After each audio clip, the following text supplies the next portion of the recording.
Well, okay, so Ann, this is Cheryl. James is saying one option is you could just print them and then not mail them, and then call from the notice, right?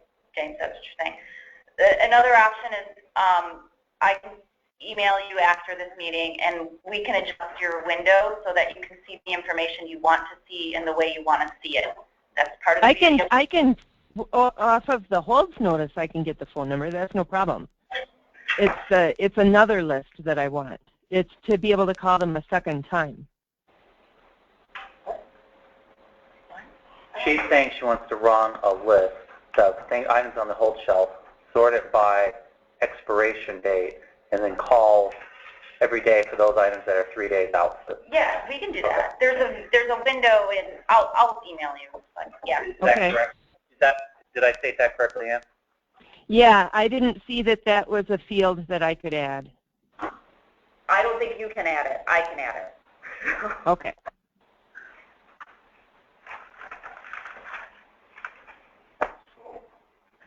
So, James, I have one question. Yeah.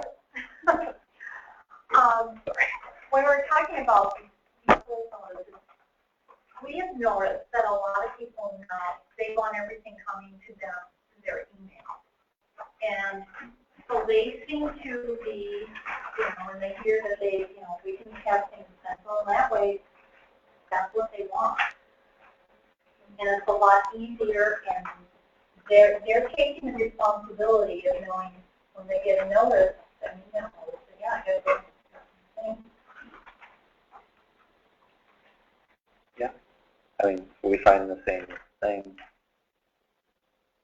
So are we just talking about we shouldn't, what I'm hearing, that we shouldn't do any extension, we should go back to the 7 days and leave it.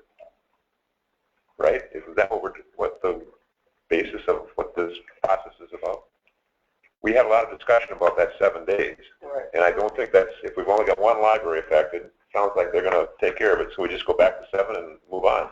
Well, we had other libraries who called in about the issue who are not on the committee. So I don't think we can say it's only you one. get new information today, didn't we, Yeah. from James, so something we can act on. Yeah, basically we did that as a temporary measure because we felt we needed to take action immediately, but we did want to come back to this group to either endorse that decision or talk about some other measure. So from what we've heard, though, we should be able to go back to the 7 and everybody else will adjust appropriately. Yes.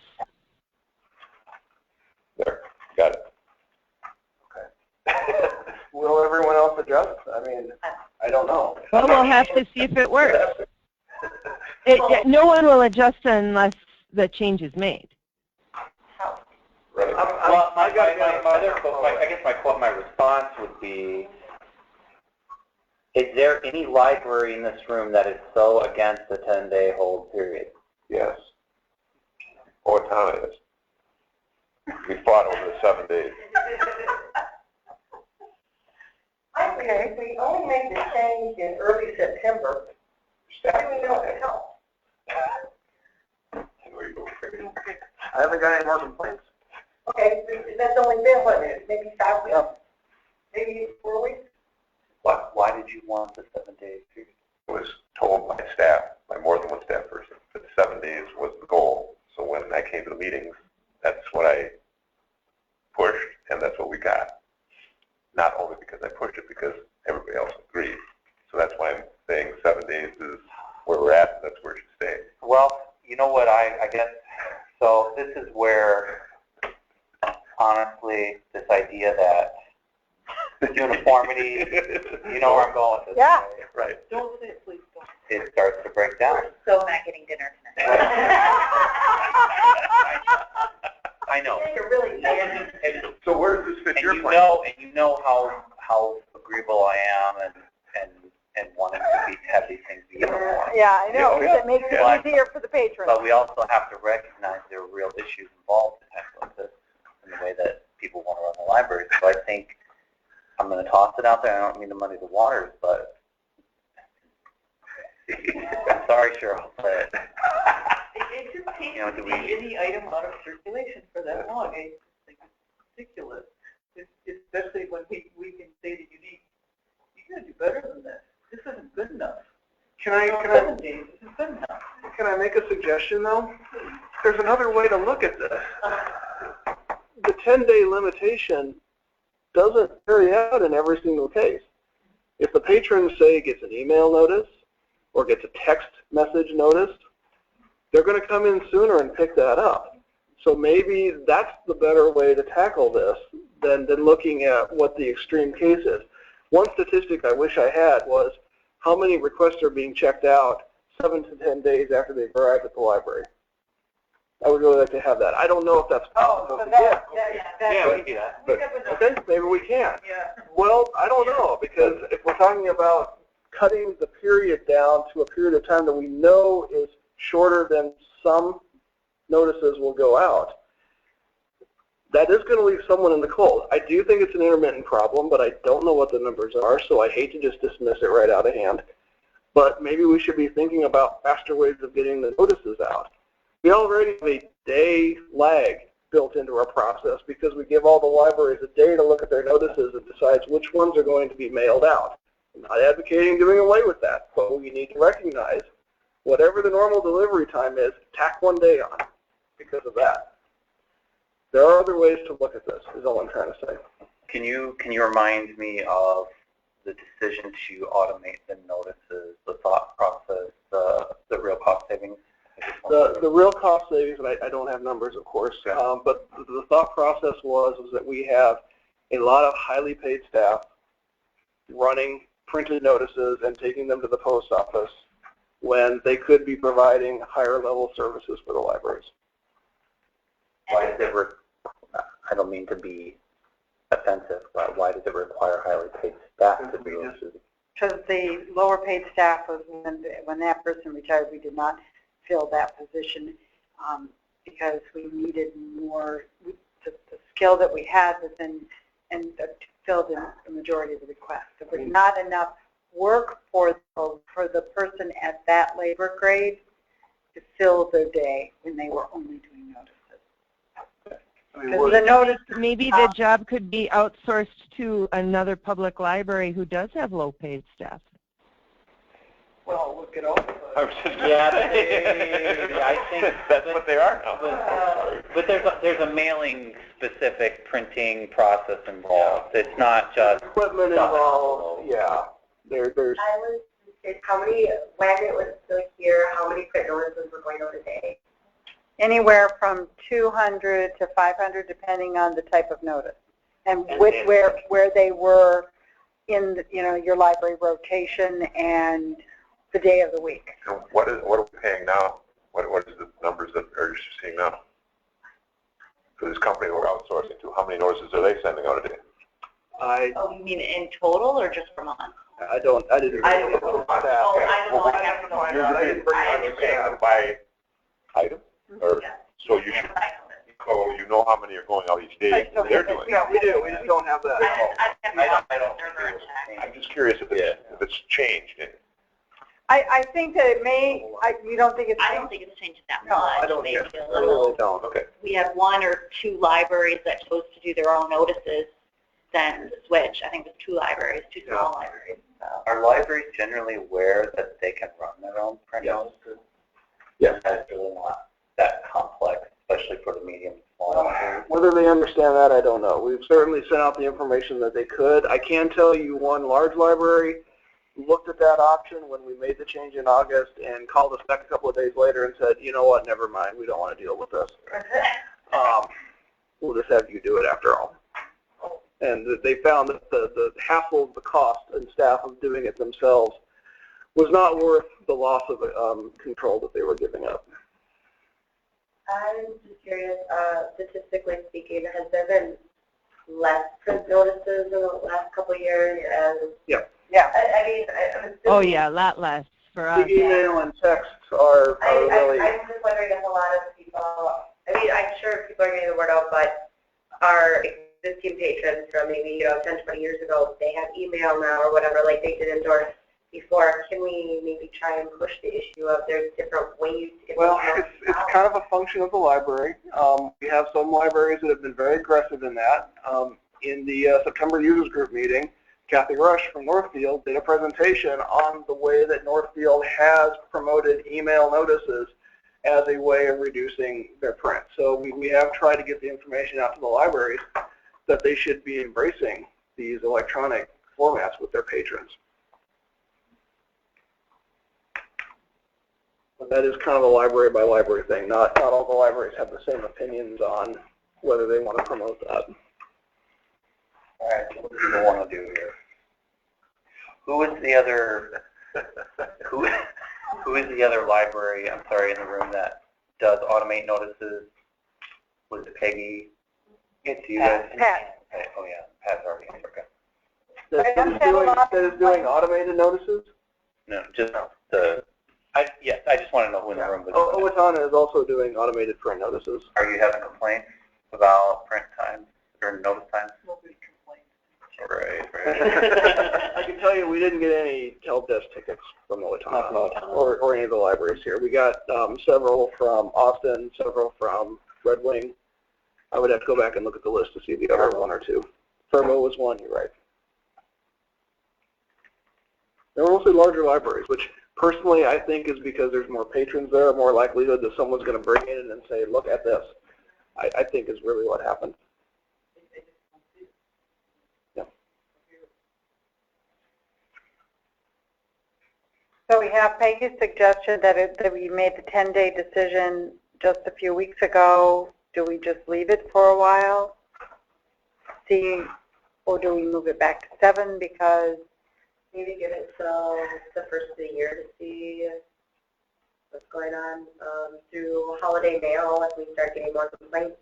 Right. That we could see an even greater delay. So maybe we should wait until after the first of the year to really make that firm decision on that. By doing this temporary thing, does not this impact staff? Because if I vaguely remember, part of the process also is the staff goes and cleans up these request things on a regular basis, and now we're 7, now we're 10. Turnover in staff. I'm just curious adjustment to how libraries handle. It won't affect because they'll run a list. They'll run a list. It'll tell you what items are expired, and then you go and pull those items. Okay. Right. Yeah. The possible impact I can really think of is there might be more items on the hold shelf, the 10-day ones, just right. 7. But and then the turnover thing slows down for the libraries that want turnover. It's minimal. Well, and one question I have is that, and I agree that fast turnover is really important. And what we used to do when it was, we've always told them that it was shorter than it was. Now we don't anymore, but before we used to. And so it is our goal to get people picking stuff up just as fast as possible, and most people do. It's a small number of people who don't. But that small number, they usually have really good reasons. You know, somebody lives out in the country and so the weather's bad, or the only way that they ever do find out is when somebody passes on the information, or I don't know, whatever weird reasons they have. But it's not just because they're languishing on there or are lazy or anything. I don't think that occurs very much. Well, I heard a good suggestion. Why don't we just keep it at temporary at 10? We'll take up the issue again at the beginning of the year, see how the holidays go, see if we get any more complaints. And if your staff complains wildly, you can bring it back and you can we'll take complaints from John.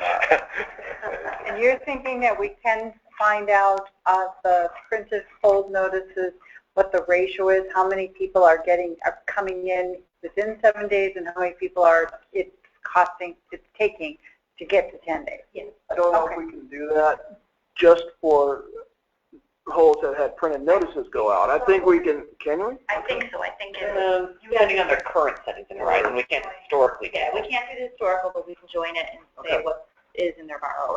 But what I'm looking at is we would have from now until January to actually collect some additional data. So to see, is this a huge problem, or is it? I was just going to say, I'm sensing that this is a very small circulation issue that we're spending more time than it's worth it. I would agree. Okay. All right. And I don't think it makes that much of a difference, but I do want to point out on both slips, it still says 7 days, hold for 7 days on the bottom of them. Oh. Update that. That'll need to be changed per location. You'll put that on your to-do list? Yeah. Okay. Thanks, Cheryl. No supper tonight, remember? You're already done. That's any different than anything else. Just kidding. Love you. Okay. Okay, So so, never resolved this. you know what? It was already temporary anyway, so let's bring it up in January and permanently vote it. We'll make it a little bit more temporary, a little longer temporary. Okay. Unless somebody strongly wants to make a motion. No, Great. I can't.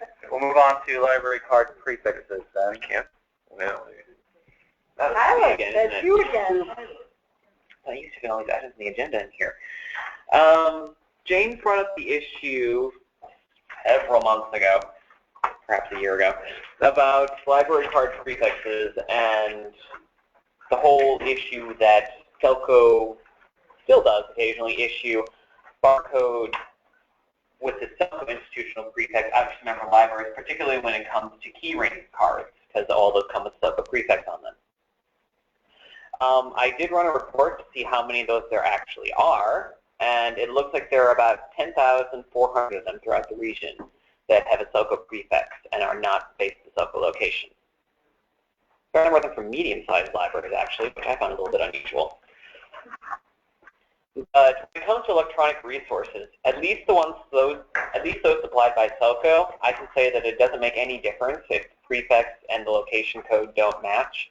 Things like Overdrive or databases, they either are based purely off of the prefix of the barcode or based off a combination of the prefix and the location in Horizon, in which case it doesn't need to match between the prefix and the location. They just both need to be okay for Overdrive. A little bit of, sorry, so they need to be both at a good location and have a good prefix in Overdrive, but they don't need to be matching. So they can have the SELCO prefix and be at the Zumbrota location, or vice versa.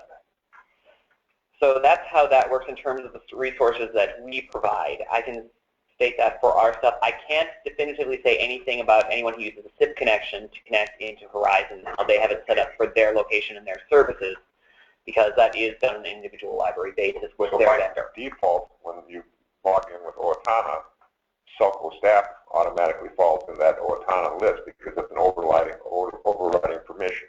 So anybody that has a SELCO No, it was not an overriding permission. It was a decision by Mary Kay to allow SELCO staff access. Okay. So we've got 10,000 that have access to all databases that all libraries log into. Depending on how that connection is set up, that is a local line. It could be based off location or it could be based off the prefix. Which isn't fair to the other patrons or libraries. No, and I didn't know there were 10,000 because I totally forgot about the key ring. Mary Kay made that decision based on 22 people being issued SELCO library cards. With if But they Overdrive, probably don't even know. Right. Yeah. I have a question. If Overdrive authenticates on both parameters, why do you have to enter your location in every time you? You know, I brought that up with them several years ago, and we even experimented with it. The problem is built into their software that if you don't select your library, it can't remember your card number. It is a stupid piece of functionality in their cards, but So, I tried to get rid of it. It doesn't work. sorry, I'm a little confused. So who is getting the cert in Overdrive then, Location code is the one who gets the cert for it. So that's based off the, oh, okay, the location code, got it, okay. So when they select from that drop-down menu, it has zero bearing on the statistics? Correct.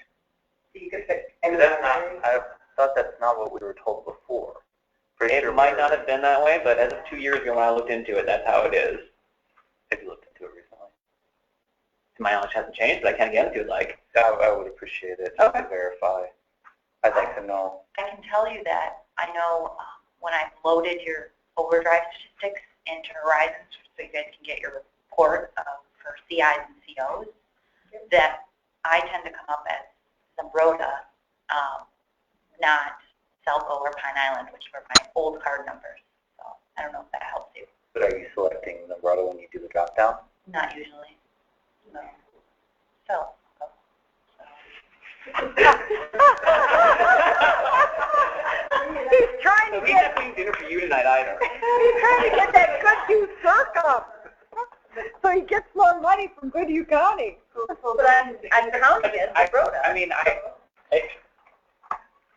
To me, it is extremely bizarre that as complicated as Overdrive is, that it can't remember a number without putting in a location. Remember, you have programmers involved.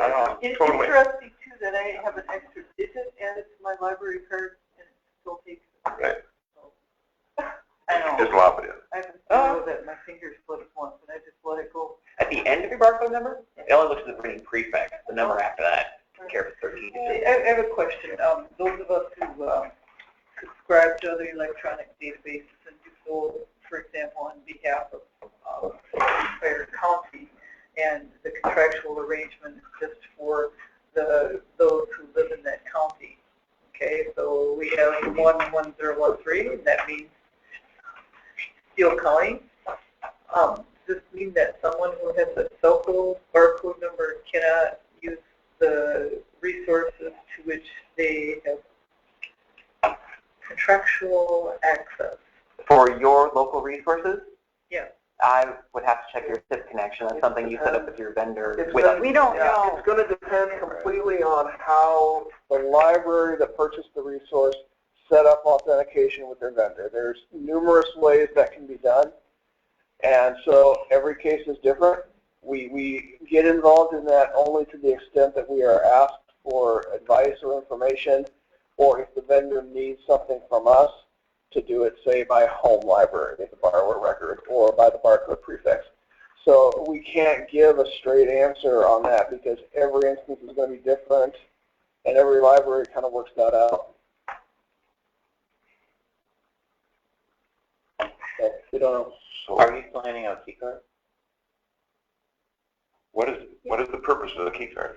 The purpose of the key card was that people were asking for the key card, and the quantity, to get the price down to be a reasonable amount, and because they were printed into, we needed a consistent range and a quantity such that libraries could afford it, as opposed to bigger libraries that were willing to incur the cost within the SELCO set barcode range. So, you know, this way predated all of these various SIP connections and all that are locally purchased database authorizations, because we were looking for patron service, you know, the people who didn't bring their wallets, but they did have their keys and their key ring. when I set up with vendors that we bought in Owatonna, we just gave them the range. So the SELCO ones wouldn't work because you had a different number range when they were doing the SIP authentication that way. But again, depending on the vendor and how many other ones you But want. do any of your patrons even have our barcode, our key cards? Well, So then it wouldn't matter. They would have your third what matters is the other libraries that Owatonna is providing information through that have, by default, the SELCO process on the key card. No, not if you set up the SIP connection not to accept the 01. Some of them are away with the range. Others do other things. Yeah, you lost me. Because if our barcode prefix is 01 and yours is 13, and you set it up not to honor 01, then these 10,000 aren't being honored. Right, those are. But I'm just, if SELCO somehow the SELCO range is being authenticated in a different way, those people then have access to that SELCO key card because it was designed. You bought a block that was designed to work on all SELCO. You didn't buy a block that was specific. You didn't have a specific block that you gave to Owatonna then and Austin or Albert Lee. You gave a long block to all the SELCO ones.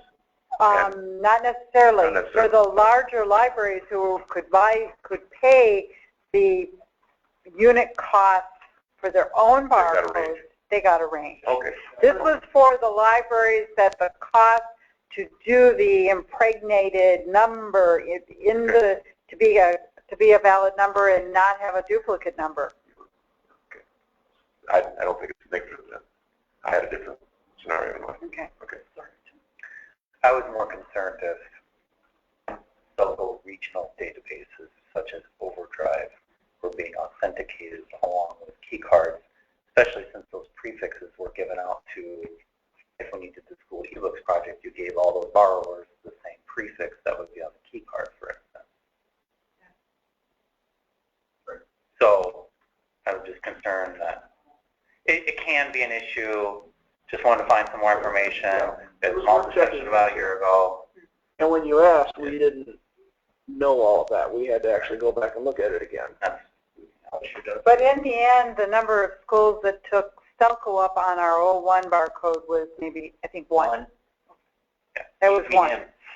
You know, Yeah. and they were, Well, and Lourdes was in the very unique situation of being a paying member of SELCO in a community that had a different Overdrive account.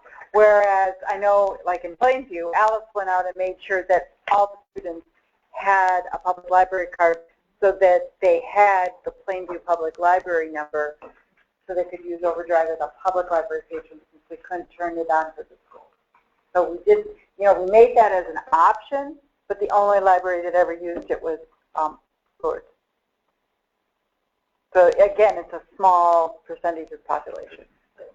Yeah, those wouldn't have, I mean, the other key cards, like if they were given to people who weren't using Overdrive, wouldn't have been able to validate in Overdrive because their locations wouldn't have matched. What I didn't know that until We didn't know that until we checked. 10 minutes ago. So Yeah, and that was a good question. But as we add databases, become more digital, something to be aware of, especially if we have license agreements, because we're creating a license agreement.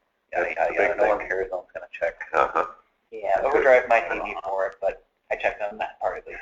Yeah, but because I know we're interested in adding Flipster, and I think that's the prefix only, possibly. So then I got to figure out the key card thing, that kind of thing. So. Technology users group, Tyler. Again, who wrote this agenda? You did. I know. Okay, so as this committee possibly won't be meeting again until after the January Technology Users Group meeting, we do need to come here and talk about it, and we also need to talk about the scheduling of it. So at the last Technology Users Group meeting, which was last week? No, 2 weeks ago.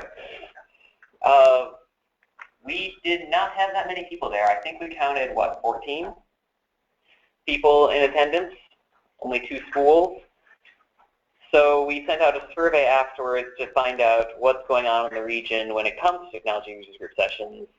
Is scheduling an issue? Is there not so much a need for it anymore?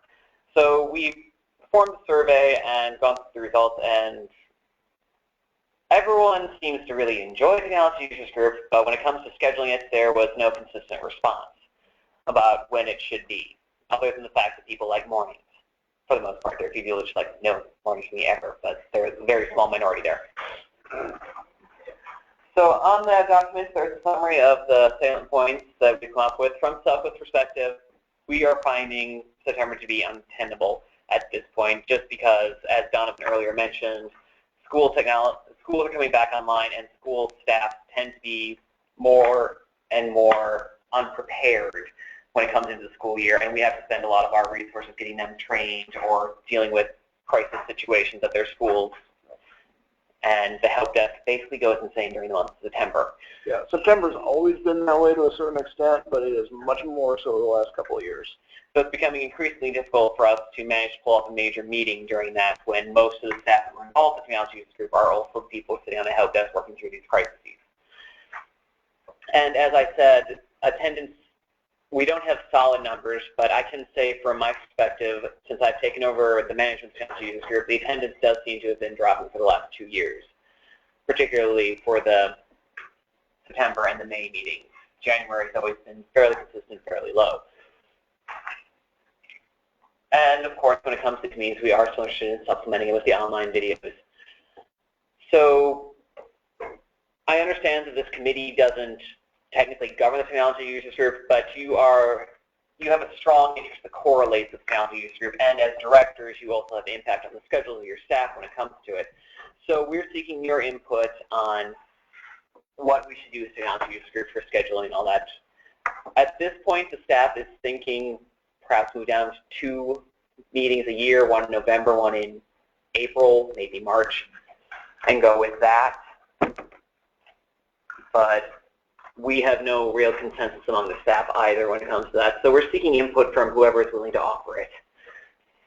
I mean, the reason for the 2 meetings, a lot of it's just the scheduling. We already are avoiding the summer months because of summer reading and the fact that the schools aren't in session, and it's just a bad time. So we're already keeping those 3 months out of the rotation.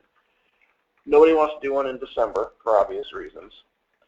So if you start talking about moving them around, it gets kind of hard. That's how we ended up with the September, January, May schedule in the first place. I have a question. Are people who work in the schools and who work in the public generally interested in the same topics? Or could you do 3 meetings a year and have one be focused primarily on public, one primarily on school, and one for everyone? You know, kind of everyone would be welcome, but you could just kind of focus it kind of like a track or something like that? There's no reason we couldn't. We did include some information on the survey about interest in the presentations that we gave. We didn't really prepare that for this meeting, so we were mostly looking at scheduling. What's your sense, Tyler? I have no idea. No offense, but I don't have much faith that many schools would come, even if there was one devoted just to them. Okay. It's harder to get out. I mean, Yeah, that's part of it. And it seems to be getting increasingly hard. And it seems to be schools can make like one a year for that particular school, just not all of them all ever say every same meeting. But there's no reason we couldn't try that.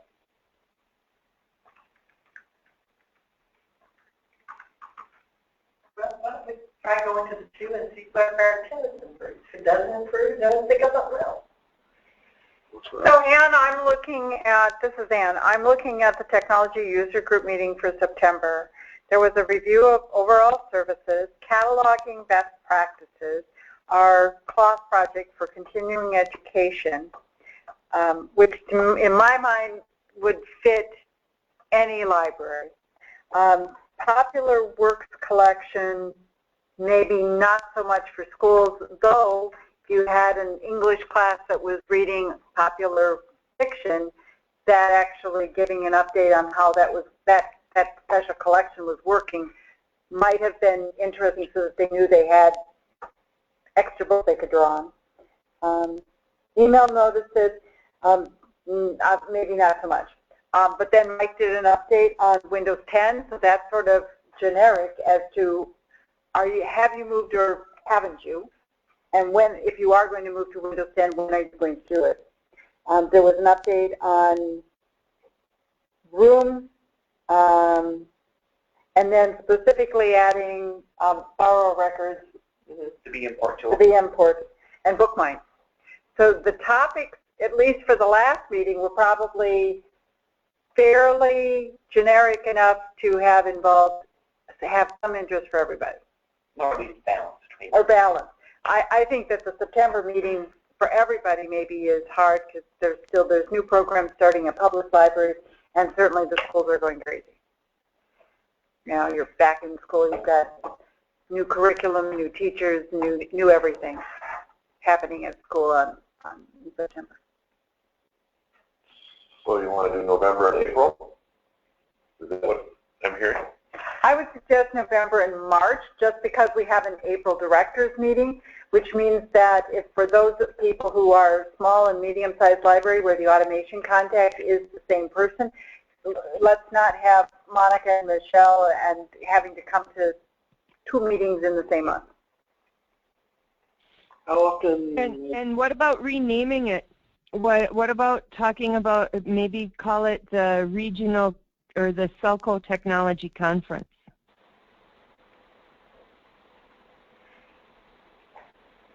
As opposed to people thinking that it's about users and and it's and using a nation system, and they're not coming because they think it's about search or cataloging. Yep, and if you've got to go, ask somebody to allow you to go.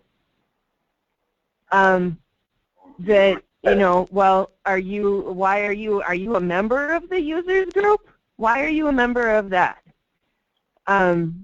You know, it's, I think, technology, or do you want to go to the locally available, regionally offered, affordable to get to mini technology conference that's directly applicable to your job?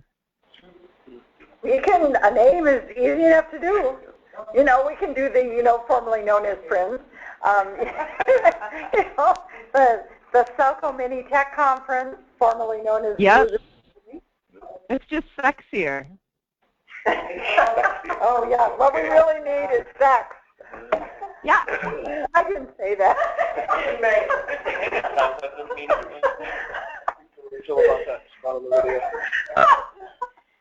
Yeah, rebrand it, change it up. You know, try twice a year. Yeah, see what happens. Yeah, we can certainly take a look at that. I was just wondering, and maybe I'm ignorant of the calendar, would a March meeting run afoul of Easter, spring break? Seems like that's usually more later on, but... The reason I was thinking of April. I think you never know that, but a little known fact is more snow falls in March than any other month in Minnesota. You can go over March. But we've had open winters. Well, why not May and November? Because that's 6 months apart. Sure. That's fine. There you go. Split the year. Sounds good. And it's going. My concern would be May is that we definitely lose schools by that time, and some of the small public libraries are going to tell us that they don't have staffing because by May they've got people out staff doing summer reading program visits in the schools, and so they're short-staffed already. Sometimes we do it early night. Yeah. We still like to do early night. Last week, April, first part of May. Keep it flexible. Yeah, just take a look at the calendar. You do one in late fall and you do one in spring. And the idea of 6 months apart makes sense. And maybe make one, you know, don't pick the same date and time, like for both of them, or like the same day of the week at the same time, because it might be more, people might not be able to come on Tuesday when a lot of them meetings are on Tuesday. That's true. I know one library that has story time at that time, and she's the only one there. Exactly, and so, you know, a lot of the meetings are Tuesday mornings, and people have gotten comfortable with that, I think, but that might take away half people, especially schools, and maybe make it an afternoon meeting, one of them. I don't know, I'm just throwing ideas out there. We can take a look at that. I will say even now we get questions on the help desk about when the meeting is. And I would be a little concerned about. You're going to get that no matter So we get that now with the So, regular and it's schedule. the same forever. Would we get, yeah. Well, it's on, if you look at the website, you just go and look.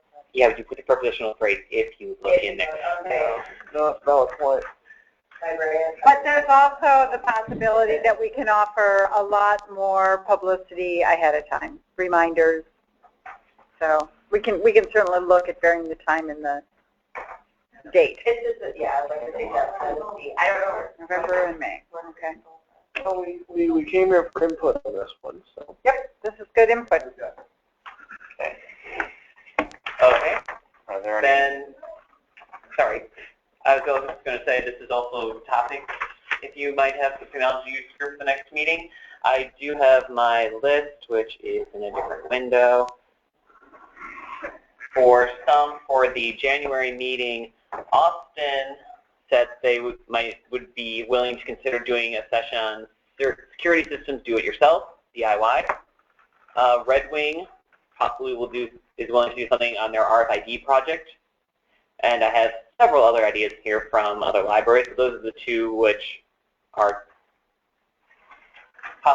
probabilities for January 2016.